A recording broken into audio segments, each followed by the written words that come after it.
base hit to center field. One run is in. Vaughn on his way to the plate. Scores on a two-run single by David Nilsson, and the Brewers lead 5-3. With the fifth hit in the inning, and it's 7-3. They're making noise here at the stadium. And the Brewer offense was making noise as well. They were still looking for one more run in that second inning when Greg Vaughn came up. Here's the pitch. A swing and a base hit to left past the diving Edgar Martinez. Here's Hamilton in. And it's 7-4. It stayed 7-4 thanks to some terrific relief pitching by Michael Ignashik until the sixth inning when B.J. Surhoff led off for the Brewers with a triple into right center, setting the stage for Jody Reed. Here's the 1-0. A swing and a base hit into right center. Here's Surhoff scoring. Griffey on a backhanded pickup holding Reed to first. And it's 7-5. Jody Reed enjoyed a perfect 4-for-4 afternoon. As he drove in that run, the Brewers were down by only 2. And then later in the inning, a single by Darrell Hamilton and a sacrifice fly by Turner Ward got the Brewers to within 1 at 7-6. And then Greg Vaughn came up. Now let's let this place go a little bonkers here with the home run. That would do it, wouldn't it? 1-0 pitch. A swing and a drive. Way back. Get up. Get out of here. Gone for Vaughn. And it's 8-7 Brewers. A booming homer by Vaughn, far over the fence in left, his 9th home run of the season, and the comeback had been completed. The Brewers had their first lead of the day at 8-7.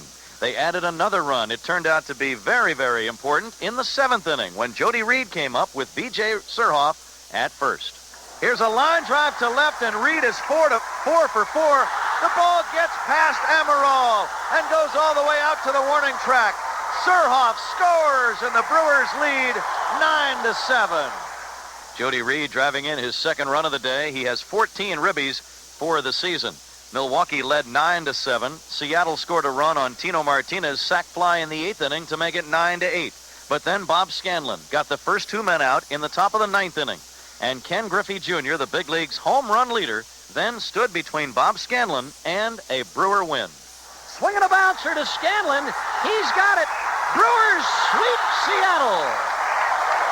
What a job by Scanlon to retire Griffey on a little nubber right back to the mound. And the Brewers have swept the Seattle Mariners. The final today in a big come-from-behind job. They trailed after an inning and a half, 7-0. They win it 9-8. Overall, it turned. Before we continue with our 10th inning show, let's pause 10 seconds for station identification. You're still listening to the Brewers Radio Network. In-depth news, insightful talk, and Major League Sports. This is your information station. News Radio 620, WTMJ Milwaukee. Early in the game, the Brewers built up a 4-1 lead in back of Bill Wegman against Chuck Finley. The Brewers scored a run in the third, a wild pitch by Finley allowing the first Milwaukee tally, and then the Brewers put together 3 hits and a walk to score twice in the 4th inning, with Reed and Hamilton picking up the runs batted in. When Harper singled to drive in a run in the 5th inning, the Brewers had a seemingly comfortable 4-1 lead, but the Angels came storming back. Chad Curtis had an RBI double, and then when Jim Edmonds hit a 2-run homer in the 6th inning against Jesse Orozco, the game was suddenly tied at 4. The next inning, the 7th, Chad Curtis belted a 2-run homer against Michael Ignashik, and California had a 6-4 lead, and it stayed that way until there were 2 outs in the top of the 9th inning. The Brewers had a runner on base with 2 down. There were 2 strikes on Turner Ward when Joel Gray made a mistake. And the 1-2 pitch. Swung on, hit high in the air, deep to right, all the way back. It's tied, a home run by Ward. And the crowd, sensing the end of the game, sat there in stunned disbelief as Turner Ward's home run tied the game at 6 apiece. The game was still tied in the 11th inning at 6-6 when John Jaha came up with runners at first and second and 2 down against Mike Butcher. And here it is. Swung on and hit into left field, a base hit. Hamilton around third. He's going to score. The Brewers go ahead. Ward is in a rundown between third and second, and he's tagged out by Reynolds. But the Brewers had the lead on the RBI single by Jaha, 7-6. Mike Fetters, who saved last night's game, tried to duplicate that feat tonight. There were 2 outs in the bottom of the 11th inning with a runner on when he got 2 strikes on Harold Reynolds. 1-2 on Reynolds, the pitch. Fly ball center field. This should do it. Diaz is going to make the catch, and the Brewers win. The Brewers win in 11 innings by a score of 7-6. 7 runs on 12 hits and 1 error for Milwaukee. 13-1 for California. Doug Henry, the winner, 2-1. Bob Patterson, the loser, 1-3. The save by Fetters, his 5th in a game that lasted 3 hours and 48 minutes in front of 23,952. The MVP of tonight's game, Turner Ward, whose homer in the 9th inning tied the game in dramatic fashion. Midwest Express would like to bring you the game's best, and in Turner Ward's name, Midwest Express will donate $50 to the CAP Fund. Midwest Express Airlines, the best care in the air. Back with more of our 10th inning show in a moment. Of tonight's Brewers win as they staged a 3-run rally in the 9th inning to beat the Indians 7-6. Here's how the scoring unraveled in tonight's game. Manny Ramirez led off the Indian third with a home run, his 10th of the year, to make it 1-0. But the Brewers came up in their half of the third with a 4-run rally. It started with base hits by Jaha, Vaughn, and Surhoff, loading the bases with 1 away against Charles Nagy. Brian Harper came up. Swung on and hit up the middle. Baerga missed it. It's into center field. 1 run is in. 2 runs are in. And it's 2-1 Brewers. Brian Harper's ball was ruled an error on Carlos Baerga, so Brian Harper did see his 11-game hitting streak come to an end here in tonight's game. Nonetheless, Harper was credited with 1 RBI, 2 runs scored on the play, and the Brewers had a 2-1 lead. And then Matt Mieske came up. Now the 1-0 pitch to Mieske. Ground ball left side. Into left field, under a diving Jim Thomey's glove. Rounding third and coming toward the plate to score is Surhoff. And the Brewers lead 3-1. Matt Mieske had 2 more hits in tonight's game, and that run batted in was his 14th of the year. The Brewers were not quite done in the 3rd inning when Jose Valentin came up. Now the pitch to Valentin, lined into left field, a base hit. And another run is in.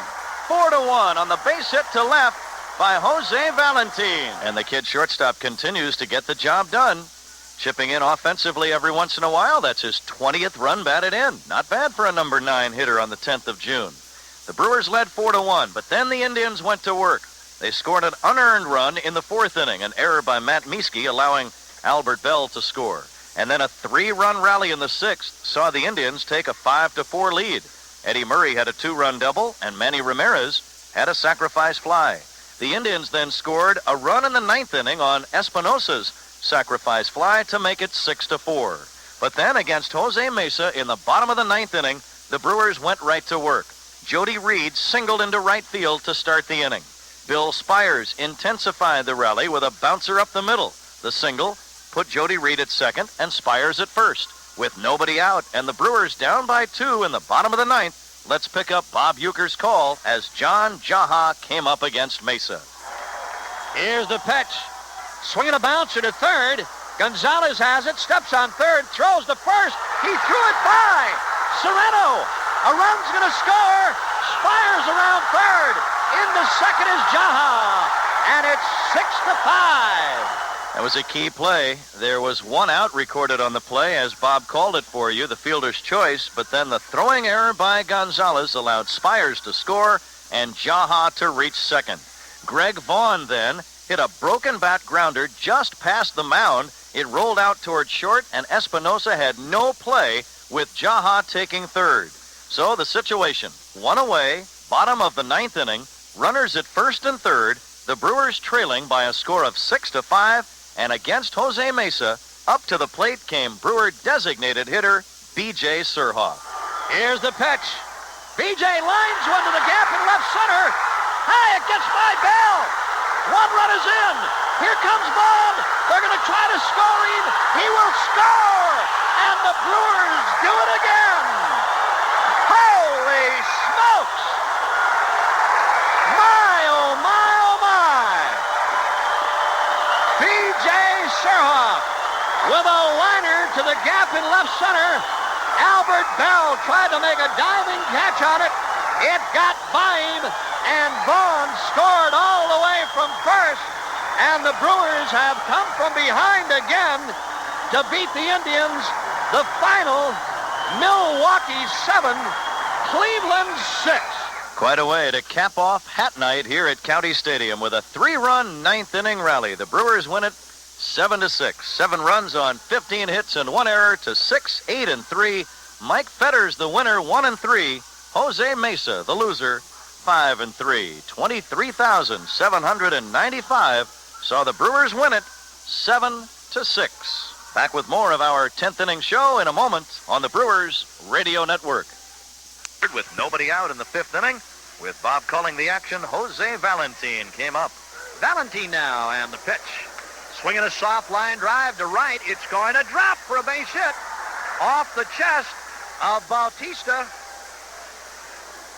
And the Brewers were on the board again. It was 3-2. Milwaukee then in the 7th inning broke the game wide open by scoring a season high for a single inning, 10 runs. Here's how it happened. With 1 away, Troy O'Leary led off the inning by hitting a routine fly ball to center that was caught by Milt Kyler. But then Jeff Cirillo drew a base on balls to get things started. Jose Valentin drew another walk. First and second with 1 away for Jody Reed. Swung on, line in the left center. Shallow. It falls in for a base hit. Cirillo heading to the plate. The throw by Phillips. Not in time. The game is tied. The throw by Tettleton to second base. Not in time there. Valentin gets back in. Reed with a clutch RBI single to tie the game at 3. Jody with his second of 3 hits in the game, and that was his 35th run batted in. After Greg Vaughn popped up for the second out in the inning, the third out proved to be extremely elusive. First of all, Kevin Seitzer came up in a tie game with runners at first and second in that 7th inning. And the pitch line toward left in the corner, fair ball, bouncing up against the wall. Valentin scores. Reed being waved in. He'll score on a double by Seitzer, and it's 5-3 Brewers. That was the one that gave the Brewers their first lead of the night. David Nilsson was walked intentionally at that point, and Sparky Anderson decided to stay with the starting pitcher, Tim Belcher, as he worked on John Jaha. Here's the 2-2. Jaha drives one deep to right, all the way back, upper deck home run. A 3-run homer, and that'll break it open. It's 8-3 Brewers.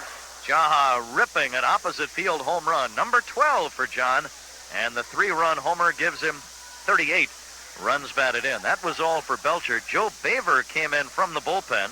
Turner Ward greeted him with a single to right. Troy O'Leary then singled into center, setting the stage for Jeff Cirillo. Now the pitch.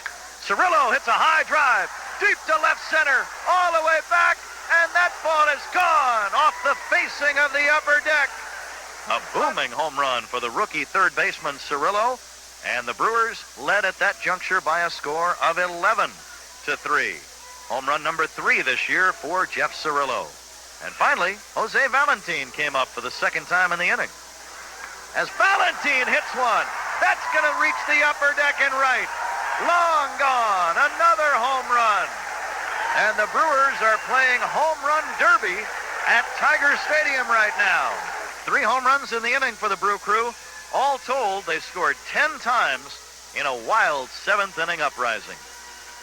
Finally, in the 8th inning, Travis Fryman hit a home run to close out the scoring and make it 12-4. 12 runs on 13 hits and no errors for the Brewers tonight.